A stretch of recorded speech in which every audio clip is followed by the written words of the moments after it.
Welcome to Man Does Tech, where I solve the problems you didn't even know you had. You start by getting the device ready. This prevents permanent data loss.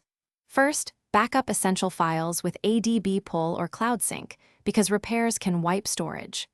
Once done, make sure battery is at least 50% and USB debugging is enabled in developer options so commands work reliably.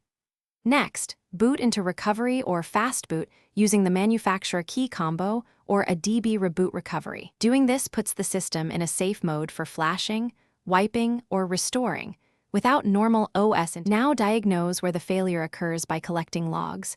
Run a DB logcat and dmesc to spot boot errors or kernel panics, because knowing the fault guides your fix.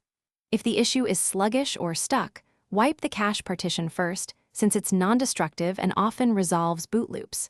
If that fails, perform a factory reset to clear user-level corruption. When system files are damaged, reflash the stock firmware, or recovery image over fast boot, or the OEM flashing tool to restore a clean system image. Finish by rebooting into the repaired system and watching the initial boot. Allow up to 10 minutes for setup tasks. If the device still won't start, verify partition integrity and checksums, then reflash only the damaged system or vendor images rather than full firmware to save time. Once booted, boot into safe mode to test core functions before restoring apps and data, because that isolates issues. If things go wrong, try reflashing the stock recovery and repeating the cache wipe. This often clears stubborn boot failures. Thanks for watching. If you found this helpful, don't forget to like and subscribe.